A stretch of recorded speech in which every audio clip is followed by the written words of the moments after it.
God already knows you're angry at him, so you need to let it out. Like, he already knows, but he wants to hear that, because you can't process through that anger and allow him to speak into it without first letting him know where you're at. It's one of the gifts of knowing him. It's a relationship with him.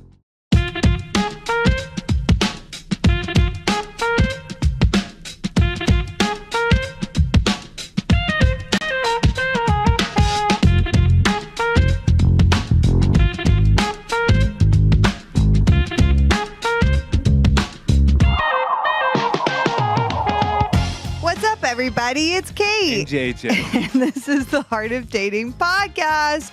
Hello to our YouTube family. You want to wave? Want a peace sign? Like, what's up, guys? We've been loving our YouTube fam. You guys should be watching on YouTube. I'm just saying. We're missing out on all sorts of weird interactions between JJ and I. That's a great sell, honey. Like me picking your nose right now. Okay, yeah, that's a first, actually. I'm sure people want to see that, don't you think? I think so. That was a great YouTube pitch, What babe. about- Okay, what, Willie? No, I'm good. I'm good. Thank you. No, great. That was a great sell on YouTube. Okay. Well, we are so excited. Today's episode is with somebody who's been in our community for the last 4 years, and we just adore her. And she's been to multiple conferences. She's been through School of Dating, and just we've gotten to know her. And I think it's just so fun to have people on that are like you guys and are you guys who are listening to this podcast. And so excited to have Sarah on talking about her journey of being a, quote, older single. Okay, we don't label anybody as that, but just that's her experience and what she would say. Yeah, I relate to being an older single, and even navigating through fertility and thinking about the dreams of wanting to be a mom and what does that look like? Is that going to be able to be possible? And so many things. And so I think you guys are really going to enjoy this episode with Sarah. Yes, before we jump into the episode, shout out to our patrons. Yeah. To keep the lights on. Patreon family, where it's at. We got so many new people, which is so fun because we can keep doing these fun events and podcasting and Q&As. And we had an awesome Valentine's event, and we just had so many fun people, some great blind dates. Do you think they will get married? I don't know, honey. Actually, though, I will say we had a few years ago, we did a blind date event, and we had a couple or two get married from that. And while we were promoting the Patreon event, the couple DM'd me, and I was like, I remember you setting you guys up. Like, they got married from that blind date event. Wow. So you can actually be a matchmaker. I mean, I don't know. I would love to do that. That'd be fun. I know it would. And, we got tons of people meeting in our Facebook group, too, and tons of testimonials from that. I know. It's like every single week now, I feel like we get a marriage testimonial. So, well, when there's 15,000 singles in a group, things like that are bound to happen. I know they do. One last thing before we introduce Sarah is we have tons of free resources on heartofdating.com.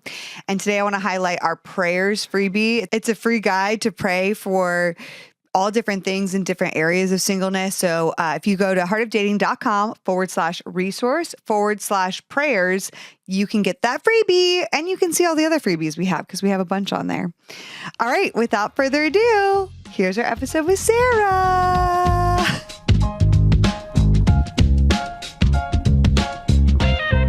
Okay, guys, we have Sarah Dickmann on. Welcome, my friend. Thank you so much. Such an honor to be here. We're just so happy to have you. Yeah, this felt to me, I turned 39 in the beginning of January, and walking through the process of getting older in my single years. And this just was such an honor to be asked to be on this podcast. It felt like God said, I see you. I'm going to use your older single age for my glory. It's not a mistake. You are where you are. So thank you both so much. And how long have you been listening to Heart of Dating? Since August of 2020. Okay, a couple years now. Yes. So crazy. Before JJ was on it? around. If you had told me then, hey, you're going to be on this podcast, I'd be like, you're nuts. That was before you were ever in the picture, honey. I didn't even know you then. I know you've been around Heart of Dating longer than I have, Sarah. Yes. Yeah, I actually got to participate in Drop the Hanky. I've been to all 3 in-person conferences. Yes. Yeah, the Singles Academy School of Dating. I'm a fan. The whole gauntlet. The gauntlet. Yeah, you really are. No, and we really got to know you a little bit better in School of Dating. Coming up on a year now since the class you were in, and immediately, like we love every student, but you were definitely a standout student to us. For how seriously you took the work, how much you showed up, and just like, yeah, we were like, oh, she is a solid woman of God. Like, this is an amazing, amazing woman. And like, we've had so many students now, like I think almost like 300 students in the past few years, but there's some people who just really stand out to us, and you definitely were one of those people. Thank you so much. So recently, actually, Sarah, you were at HODC Nash. And for those of you guys that you've never been to a conference, first of all, you're missing out. It's like so much fun. But the last 3 in-person conferences, we have done a series called the 5x7 or 4x7, which is where we have selected a few people from our community to come and speak for 7 minutes on something that's heavy and passionate on their heart. We usually have a theme. This last conference we did blank and ignited for God. And Sarah, you were the first speaker to go in 4x7. Your talk was dependent and ignited for God. And 4x7 is always my favorite part of conference, I would say. But I was really moved by your 4x7. And today I want to touch on just like some of the things that you shared in there, plus just more of your story. And I want to commend you. And also the people who have never heard that talk, they're going to be like, dang it, I want to hear that. I'm like, yeah, well, maybe you have to come to conference next time so you can hear it. But it was so good. And like you just said, you celebrated your 39th birthday earlier in January. And so happy belated birthday, by the way. Thank you. So at this point in your life, would you say, I hate this term, but like you're an older single, would that resonate with you at all? To say older? Absolutely it was. I will say I went walking with a friend this week. He's almost 60. And he's like, you're not an older single. And I was like, it's all relative. But yeah, I would say, especially I live in Florida, South Florida, the South, Bible Belt. I'm definitely in the older single range, as people tend to get married a lot younger in the South of the United States. So 100%. And that's not like a label I want to put on you by any means. It's just that I feel like our audience, they're like, no, I'm this age. I'm an older single. Like they categorize themselves as that. The average age though of singles is getting older and older. So you're really not past a little bit farther of the average age, but if it makes you feel better, if it makes you feel any better. Anyway, wait. How do you feel when you hear like young adult or 20s and 30s? Do you feel excluded from that? Yes and no. So yes, as far as most, like young adult, I don't feel like a young adult anymore. 20s and 30s, I just have kind of been a part of those groups. I'm also still in my 30s, so quote unquote, I fit in those groups still. But I also have decided to start my own groups, because I'm like, all right, if this is missing for me, and I want a community that is 30s and 40s singles, because I've been to those groups before. And usually what ends up happening is you have singles that are in their 50s and 60s and 70s, and totally respect them needing that space as well. But we're in very different places in our lives. And so I started a group last February for women who are older singles, late 20s into early 40s. And then I'm getting ready to start a co-ed group for 30s and 40s next month. So, yeah. Wow. That's amazing, Sarah. I didn't know that. That is so cool. Well, I may have done it kicking and screaming. But I'm doing it. Like, God's like, come on, get moving, Sarah, get moving. But yeah. I love it. That's how I started Heart of Dating. I was like, really don't want to be the single girl talking about dating, but okay, God, I will try and do this.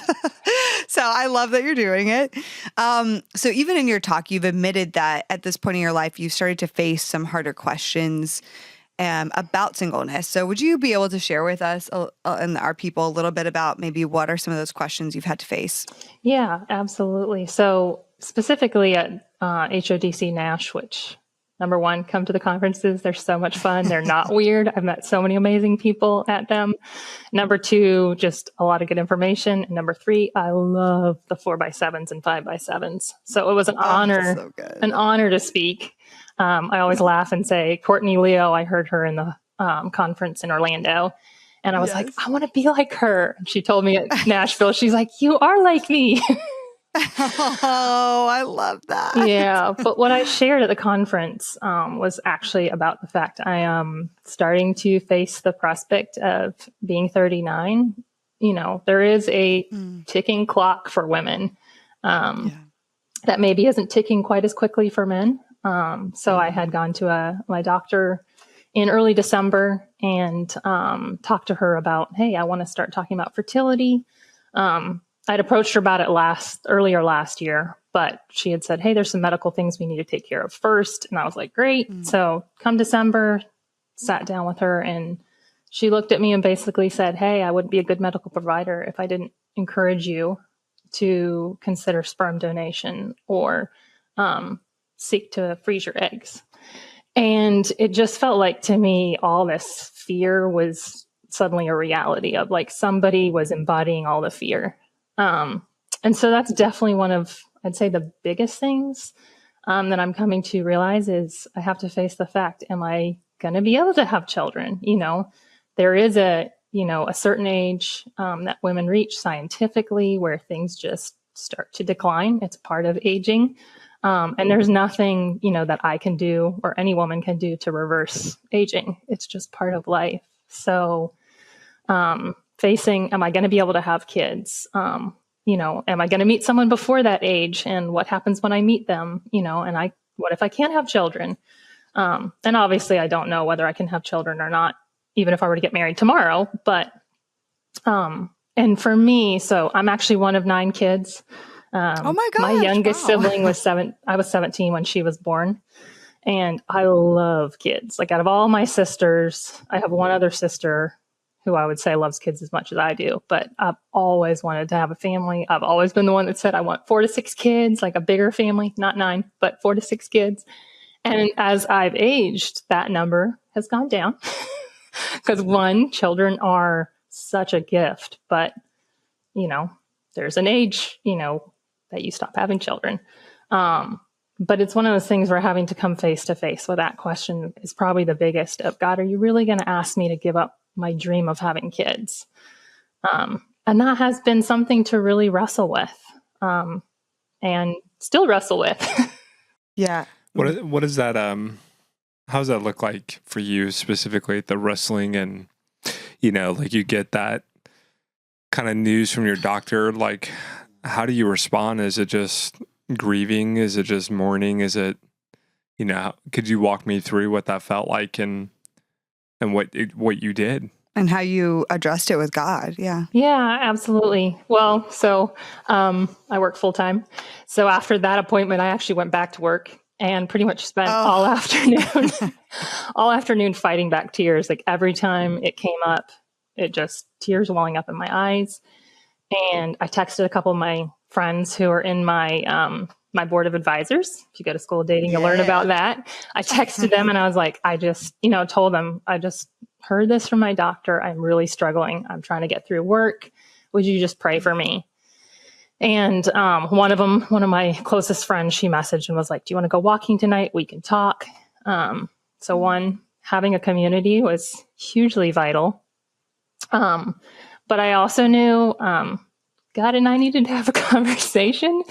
And I grew up in a conservative Presbyterian background, but as I've walked on the journey of knowing the Lord, I've realized God's big enough to handle my emotions. And I've gone through some difficult things in my dating life and realized God just wants me to be honest. So I'm the kind of Christian that says God already knows you're angry at him. So you need to let it out. Like he already knows, but he wants to hear that because you can't process through that anger and allow him to speak into it without first letting him know where you're at. It's one of the gifts of knowing him. It's a relationship with him. And so, yes, I went walking with my friend and I cried with her. And then I went home and I got in the shower. sounds weird, but I've heard of it before with other believers. The shower is like one of the most vulnerable places to be with the Lord. It's been, so I got in the shower and just started crying and just literally told God what I was feeling, where I was at. I asked the question, are you really going to ask me to give up this dream? Because one of the things that I think doesn't get often talked about is singles as they age have to embrace the fact that certain dreams are just given up because of time. Hopes or dreams you had do get given up with time. And not saying that people who are married or younger singles don't also give up dreams, because that's not true. But the reality is time, you never can get back time, and you never stop aging. And so I've had to give up a lot of dreams that I will just never see come to reality, or at least how I think they should come to reality. And so, yeah, it looked like probably a good hour and a half in the shower, crying, talking to the Lord.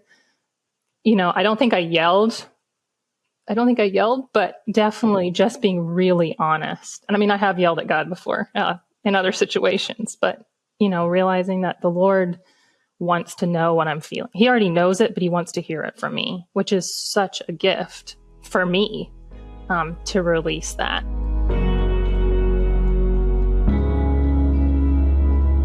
All right, guys, this show is sponsored by BetterHelp, which is incredible, affordable therapy, because therapy is sexy. We love it. I am so proud of the work that I did before I met JJ, and also the work that we have now done together in our marriage, because the work never stops.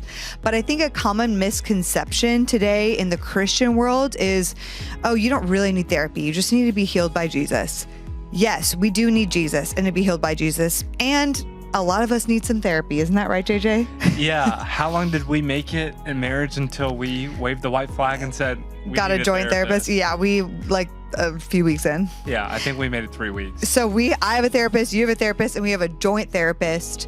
And so it's helped us so much individually. And of course, then in our relationships, like it has helped us understand ourselves more, understand why we show up the way we show up, help us understand our partner a lot more. I actually think in dating, I always tapped into my therapist the most when I was dating and or in relationships. Like when I was single, I still went to therapy, but it was like, especially in those dating things, because it brings up so much. But you shouldn't wait to start the therapy until you are dating. You should start before. Yeah, if you're sitting there and you're thinking about it and you've always thought about it, I think BetterHelp would be a perfect, just try it out. Mm-hmm. A lot of people wait for the right time, the right moment, the right therapist. Just try it out. Yeah, it's really easy. It's entirely online. It's convenient, flexible. It can be suited to your schedule. All you have to do is fill out a questionnaire and you get matched with a licensed therapist. And they do have Christian therapists. And you can switch therapists anytime for no additional charge. And so I think that you need to become the one that the one you're looking for is looking for. Okay. So go ahead and visit betterhelp.com/HOD today to get 10% off your first month. That's BetterHelp, HELP.com/HOD to get 10% off your first month. Do it. Just do it. You won't regret it.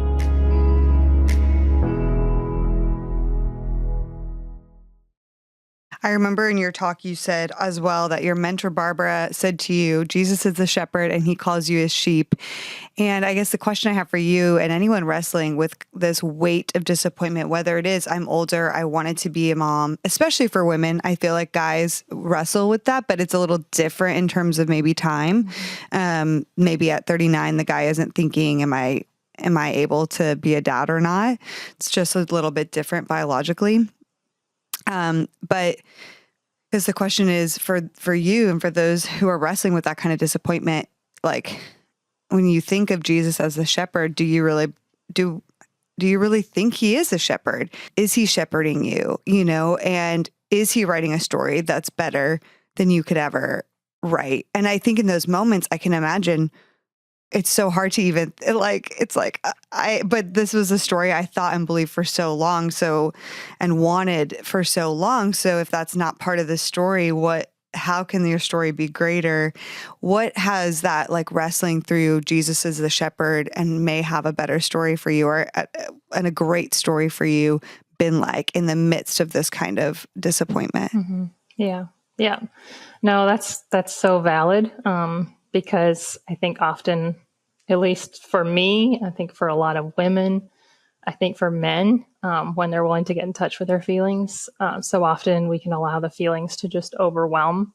And not saying feelings aren't valid, because I think feelings are valid, but they're not always true. So one, giving voice to those feelings, and that's something I've actually had gone to therapy to work on, because I'm really good at trying to avoid my feelings.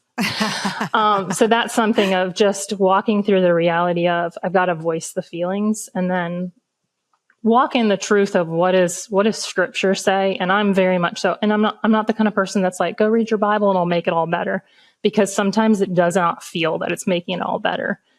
But it's going back to the truth of what Scripture does say, even when it doesn't feel that way. Of okay, what does the Bible say? And I shared Psalm 23, the 4x7, because in reading through that psalm, as I was, praying about what to say, and that psalm came up with, okay, if Jesus is my shepherd, what does that mean? And as you read through that psalm, you realize like the shepherd is with his sheep all the time, like in the weather, in the storms. He goes to find the sheep that's lost. He's willing to lay down his life for the sheep. He's making sure the sheep have the greenest grass and the freshest water. And just to think of it in those terms is like, okay, wait a minute. Like Jesus is walking through this with me. If I truly, truly say, even if I maybe don't believe it, but to say, God, help my unbelief. I want to believe you're my shepherd. I just don't see it right now. But then to start reading through, okay, what does it mean if he's my shepherd? And saying, hey, you've told me you're walking beside me in this. Like, will you show up? Because right now I just feel so alone. Right now I feel so, the truth of what I'm going through, the truth of what you say about yourself just doesn't feel real to me right now. Would you show up? And then the other thing, and I totally forgot to say this because I was like, I am going to give this speech from memory. But then Christian, one of the other speakers, kind of touched on it in his speech about prayer. But as I thought about the fact that if Jesus are a shepherd and he went and died on the cross because he loved me, and he loves other people, but he loves Sarah. He saw Sarah throughout, like he saw 5-year-old Sarah, he saw 10-year-old Sarah, 17-year-old Sarah, 23-year-old Sarah. He sees 35-year-old Sarah. He sees 39-year-old Sarah. He knows everything about me. And he said, she's worth dying for. I want her as my daughter. And when I start thinking about it that way, I'm like, if he saw all the crap of my life and said, I don't care, I still want you. Like, I don't want you despite it. I want you anyway with all of it. And I'm going to come and die for you. If that's who the shepherd is, then my story's got to be pretty amazing. It has to be, because he's writing it and he thought it was worth dying for. So that's one of the things that I've gone back to, and not to say it's like, oh, I've arrived at this place and I feel great. Even yesterday, I was wrestling through other things that it's like, okay, do I really believe I can depend on Jesus in writing this story? And it's going back to it again and again, because I am forgetful and things start going good. And those are the times when I forget to depend on the Lord. So I think depending on the Lord is like a constant process though. And so I just admire you in your journey and where you're at and your vulnerability, because I mean, I'm thinking of so many friends I know now, even in their 40s, who are, wrestling with some of these same things that you're going through. And just how like wired and dialed in they are with the Lord as well, and how that exudes from who they are. And that doesn't mean there's no grief and just toxic positivity all the time and everything is awesome. No, but it means there's just like a depth to them that I I really admire, I really respect, and holding the tension between the two. Yeah. I would love to also ask you just about some faux pas and being like where you are in life and single, you know, like, are there some things that people say or do or assume about you that maybe you're just like, oh my gosh, that is so annoying. Like, do you have any of those moments? Oh, for sure. For sure. I mean, I think it doesn't matter what age you are as a single. You probably hear the ones like, oh, you know, it'll happen when you least expect it, or it'll happen when you're most content. And my favorite are the ones that are like, you're just not putting yourself out there enough. Or someone's like, I think you're just too desperate and you're putting yourself out there too much. I'm like, which one is it? But I'd say as an older single, I have a lot of, and I don't know if I'd call it a faux pas so much as people just not really knowing what to say. And so it's like, well, do you even want to be married? And I'm like, yes, just because I'm older doesn't mean I don't want to be married. Oh my gosh. I think another thing it's like an assumption. I'm sorry to interrupt you, but it's like in that, I just want to address, like in that, I feel like there's this assumption that you must be doing something wrong or not trying hard enough, or like, is there something wrong with you because you're still, or are you just so picky? Like, because like there's all these assumptions under like, do you even want to be married at this point? Yeah. Like I'm not necessarily single because I don't want to be married. Like, that's not the reason. Yes. Yeah. Oh boy. Yeah. Well, and I think the other one I hear a lot now is a lot of, not all, but a lot of married people will say, oh, well, just enjoy your singleness. Marriage is so hard. And to me, that's one of those things where it started to make me sad, because I'm like, okay, I recognize marriage is hard. You know, I have 6 siblings who are married now. 6 siblings who are married. And I have a lot of friends that are married because I'm older. A lot of my friends have gotten married. But a lot of them will say that. And I'm like, okay, one, singleness is not just a cakewalk. Like, I get it. There's green and brown grass on both sides of the fence, whether you're single or married. And I get it. There's, you know, you're rubbing up against somebody in marriage that maybe you don't have that in singleness.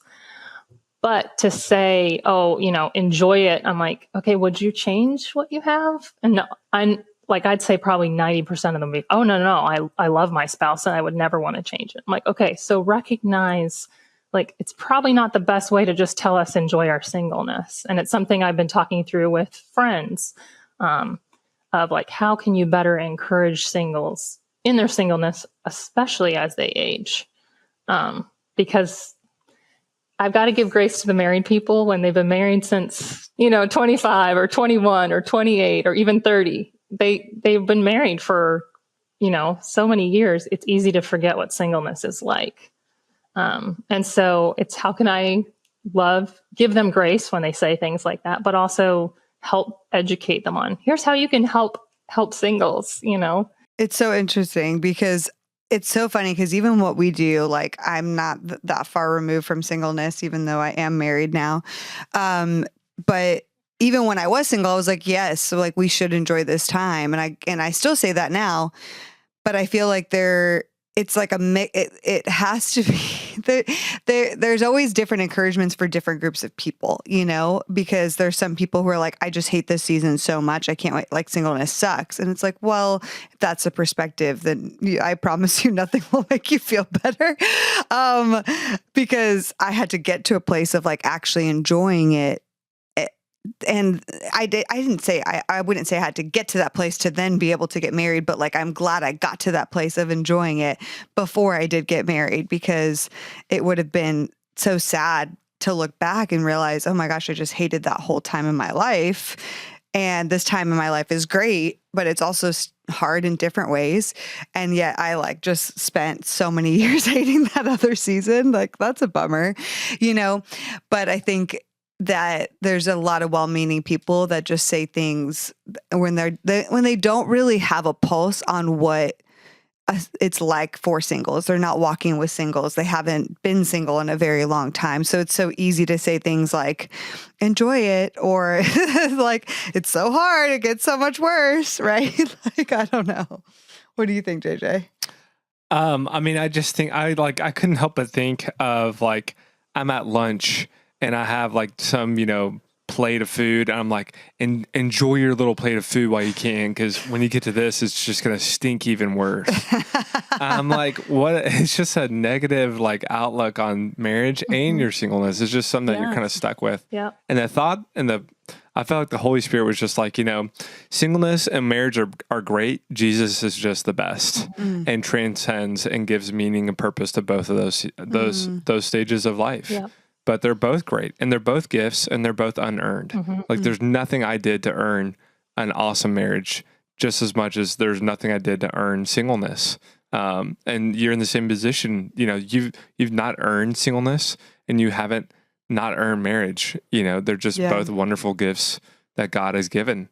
And both can be challenging for different reasons. But I think like it's hard. I would imagine it's especially hard feeling like, hey, I'm this age, I'm giving up on dreams that, you have that I may never be able to have. And you're just like, oh, but enjoy this time of your life. It's like, okay. Well, my favorite now is people say, enjoy travel. Like, you'll never get to travel again. I'm like, I've been traveling for a long time. And don't get me wrong, like, I'm always down to travel. But I'm also like, at some point, I really just like to settle down with someone in one place. Totally. But then again, it's like, okay, that's just not the season I'm in. And that's okay, too. Like, it doesn't mean what I have isn't a gift. And you were talking about that, JJ, and it just made me think of, I'm in part of the Singles Academy alumni chat and group me. And one of the guys had shared an Instagram post that was talking about singleness as a gift and how, sometimes we're given gifts that don't feel like a gift. And yet it's because God wants to use them in other people's lives. And that just really challenged me and encouraged me as well of like, okay, God, like, my season of singleness, it's a gift. And maybe at times I don't like it. And maybe there are times I want to give it up, but you are going to use it for others as well. So if I change that and say, isn't that what marriage ultimately is laying down your life for your spouse? It's not about me. It's about the other person. And so as I practice, am I willing to lay down my life for the other singles in my life, for the people in my life who are married, who need help because they just don't have the time to do X, Y, and Z. As I do that, I am preparing for marriage. And even if I never get married, it's still going to be used for good. Yeah. Yeah. John Mark Comer, I was listening to a great podcast by him the other day, and he was talking about there's something called stage theory, which, is like if you had to kind of summarize the life of religion or Christianity into different stages, what would it look like? And, stage one is salvation, like you start believing and it becomes real for you. Stage two is kind of like discipleship, more in the sense of like, you start reading your Bible, learning how to pray and worshiping. And stage three is kind of like activism. You kind of start leading small groups, you're activating in the church, you're kind of, you're an activist, right, for whatever cause or religion you might participate in. And then he says that's where about 80% of people stay and never grow past. Like we can talk about stage 4 and 5 and 6, but he goes, something typically happens and it's called the wall, where someone encounters an experience that they don't enjoy, that they don't desire, they don't like, and it frequently causes them to kind of maybe find a new cause instead of struggling and persevering and wrestling through it in that limbo, which has no timeline, right? It's a limbo of, I have no idea how long this might last. And he says what's so funny is you actually find people at that point from stage 3 find a new cause or religion and say, oh my gosh, this was it all the time.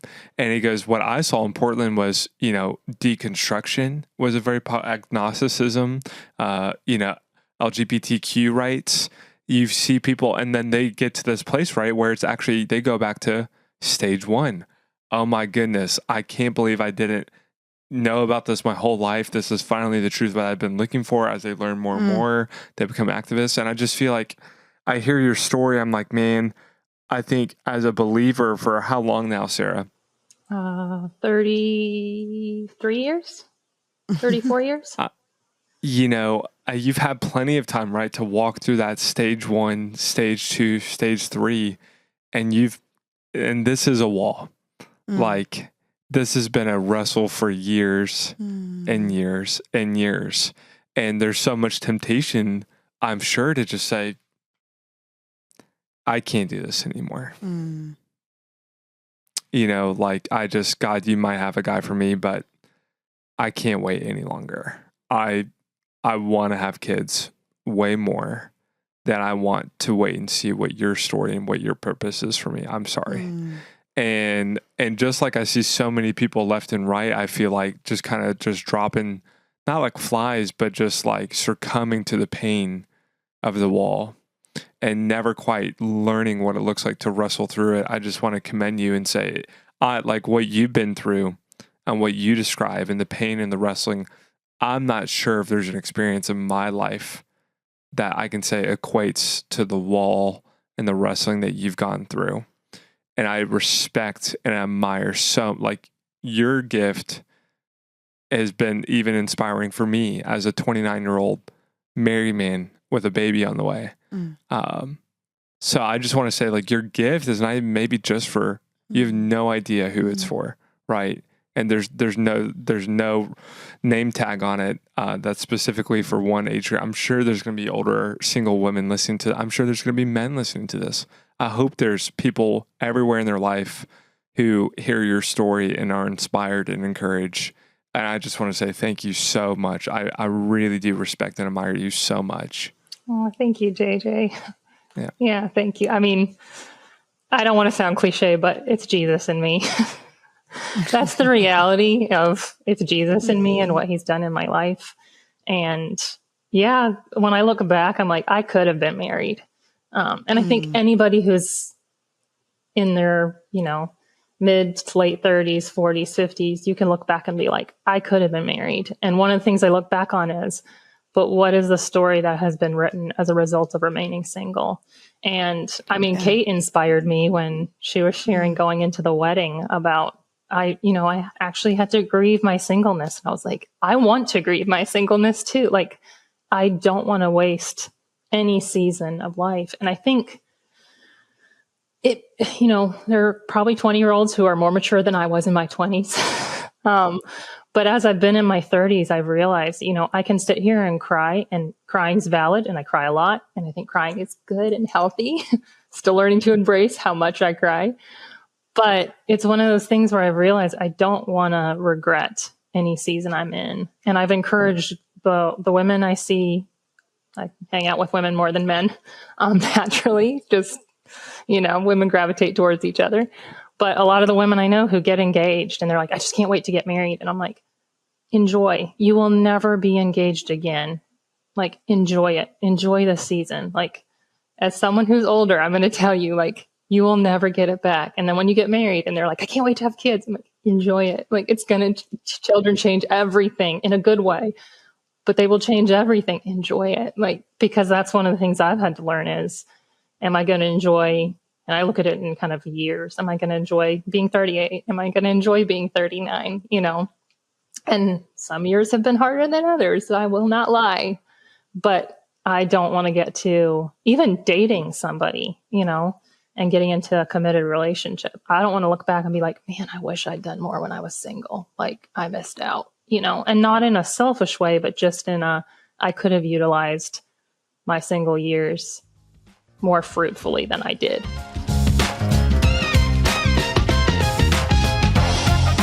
What's up, fam? We are here to tell you about another sponsor that we love. You've heard us talk about them before. Do you want to tell them about Armra? Yeah, I love Armra. Yes, I'm pregnant and I do not want to get sick, but even more so, like, it's flu and cold season, it's the winter, and you just want your immune system to be built up. And I love Armra Colostrum because my immune system has actually been super strong the last few months. And I am loving that because I'm around and I end up seeing a lot of sick people. And I'm like, get away from me. Let me take my Armra. But Armra Colostrum. So here's what it is. Colostrum is the first nutrition that you receive in life as a baby, and it's an exclusive source of all the essential nutrients that you need in order to thrive. Yeah, there's a reason why you've been seeing it pop up everywhere. I literally have seen it everywhere. I see colostrum ads everywhere, all over my Instagram. Yeah. Everywhere I go. But there's a reason why. Yeah. It does a lot of things. It strengthens the 4 layers of your gut, where 80% of your immune cells are housed. Hello. Is that mind-blowing? It's crazy. I mean, obviously, it makes so much sense. Like, also, like, gut health. Gut health, you know? Equals mind health. Yeah, which equals body health and Amen. everything. Amen. It's also a rich and exclusive source of immunoglobulins, which I can barely say, but I have heard that word before, which are basically antibodies that optimize your immune defense during the cold and flu season. Like, we all need that. So we need to up our immune system, our antibodies. And I love that it does that in a very natural way. Yeah, no, listen, they sent it for you. I've been stealing it. There's a reason why we've been running out extra fast. So we asked them, and we got a special offer for you guys. So you get 15% off your first order. That's tryarmor.com/HODTRYARM, arm, and then ra.com. tryarmor.com/HOD. Or you can enter the code HOD on the website to get 15% off your first order. Yeah, try it out. I want to also touch on something that in you're saying with the wall. I feel like I see a lot of people that get to that wall, especially in singleness, where they're like, okay, fine, then I'm going to drop my standards. I'm going to change it up. And this is where I hear a lot of people say, and I don't know if you've ever thought or felt this way, Sarah, or just heard it, but it's where you get, why are the non-Christian guys kinder to me and more, consistent than the Christian guys? And, maybe I should just date them. And I've had so many friends who are like, yeah, I'm going to go out with this non-Christian guy. And you know why? Because he's treating me better. And I'm like, oh man, but like now you're missing the whole view and point of marriage. Like the actual point of marriage, if you're going to get married, is to combine for the kingdom and to make disciples together. And how are you going to do that with a non-Christian? But it's either a mix of I'm going to drop my standards, or it's a looking back on like, how did I get here? I should have married this guy when I had the chance. I messed things up so badly, or just like regret for messing things up with people. And I don't know. Have you experienced any of this? Have you encouraged anyone in this? Like, yeah, let me just throw that to you. Yeah, absolutely. I've been there as far as just being like, even in the last 6 weeks, or however many weeks we are in 2024, I thought maybe I should just adjust something, and it's one of those things where it's going back to, okay, what is the purpose of marriage? And 2, like, we're supposed to be equally yoked. And if Jesus is the most important relationship in my life, my relationship with God is number 1. What is it going to be like being with someone who doesn't have that? Like, I'll come home and maybe it'll work for a while, but ultimately like that, that won't work. And I also, my first boyfriend, I can't say he wasn't a believer, but he definitely wasn't walking with the Lord. And I watched over the 2 years I dated him. I can look back now and see how he pulled me away from walking closer to God. And so that experience for sure, like, has solidified, like, there ain't no way no matter how good a man treats me, like, those are temporary things in the long run. But if he's going to pull me away from Jesus, like, that's eternal, like an eternal relationship. And I can figure out how to pay to get my own nails done or buy flowers for myself. And not saying I don't love a guy buying flowers or treating me well, like, not saying that at all. I love it. But in the long term, I can get a second job and go get those things for myself. Yeah. I don't need a guy who's going to pull me away from the Lord for that. And then as far as lowering my standards, School of Dating really helped with this, as far as write down what are those non-negotiables. What are those 3 to 5 things that are like, these are a absolute must-have. in the guy I'm dating, and having those written down. And I will go back to that when I'm dating someone of like, not so much like, does he line up with this, but do I see these characteristics in him? They're not like, they're standards I hold for the man I'm dating. And then I have my board of advisors who, I'll talk to them, and sometimes their standards they're like, no, this guy, you're giving him way too many chances. You need to communicate better. And so and again, it's a journey of saying, okay, like I can lower my standards. I can date the non-Christian, and it'll come up again for me. I know it will, because the weight is hard. But it's one, having that solid relationship with the Lord, and two, having that community of people around you to say, hey, like this guy, he's not the best guy for you. We can see this, because they'll see things I don't, because I'm in love. I should say I'm in like. I'm in like. I'm in major like. Actually, that's so funny, because when we were dating, we didn't say I love you till engagement. And so that was a choice we both made. Not saying everyone needs to do that, but the Holy Spirit put that on our heart, and specifically also on JJ's heart. But like we would say in dating, like, I really, really, really like you. I'm in like with you. like, didn't we say stuff like that? Yeah, it was like so funny. I felt so cheesy, like little kid. Like I know, I did feel like a middle schooler. I still do. Like a little middle school boy. No, I'm kidding. But I'll say community. I did my first relationship, and there was a lot. Therapy was immensely helpful in figuring out a lot. But to this day, there's family members who are like, I didn't know that. Family members who I was close with at the time. And they're like, I didn't know that about him. And I'm like, because I didn't tell you. And that is one of the biggest things. Yes. Yeah. And, through my own unhealth, and through, growing up in purity culture, which is a whole nother, could be an entire podcast in and of itself. Yep. But, it's one of those things where community, God's given us community for a reason, and find those people that you can be really honest with, because they're going to help you keep your standards high. Yeah, this is so good. Sarah, I'm just so grateful you're willing to come on and share your story with us, and just like your heart. I feel like I was like teary-eyed at different points. I don't know if it's my hormones or just that mixed with you and your honesty, and just the tenderness of your heart on display. It's just so beautiful. But I just want to thank you so much, because I feel like you telling your story and you being here and being a part of Heart of Dating for so long, like you do represent so many people in this community that like feel unseen, or feel like, hey, where's anything that can relate to me and what I'm going through? Because we love our younger singles, and you're probably listening to this, and we do have more Gen Z, and we're not discouraging our Gen Z from listening by any means. But I feel like there's just a heaviness to the struggle as you get older, and as you wrestle through this, that sometimes the younger generation just, they don't have the time and experience of experiencing that quite yet, And so, and our majority, a lot of our audience is 30 plus, to be honest. And so just thank you so much for being willing to share with us. Oh, you're so welcome.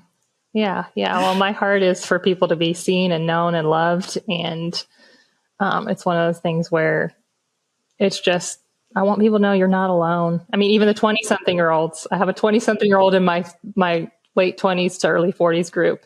She got in, and I'm like, you're grandfathered in. But I always tell her, you're such a gift to me. Like, you're an unexpected gift to this group. But yeah, I think so often when you're an older single, no matter if you're 30s, 40s, 50s, it can sometimes feel like, am I the last one standing? And the reality is there's a lot of us. And so for men and women, you're not alone in this, Amen. Well, and I love the fact that, that she needs you. That 20-year-old needs you, and you need her. Yes. And, when we break everyone out by 22 to 26 and 26 to 32, we're missing out on a lot of goodness. Young marrieds need to be with old marrieds. Old marrieds need to be with young singles. Like that is how the body works in unison and in community. So I love what you're doing. Thank you so much for stepping up, and you really do inspire me. So thank you so much again, Sarah, for coming on. the Heart of Dating podcast. We loved having you. Oh, love it. Love you guys and just love what you're doing. Like, that's why I keep like, even, I'm like, okay, I got to keep supporting them even when I get married.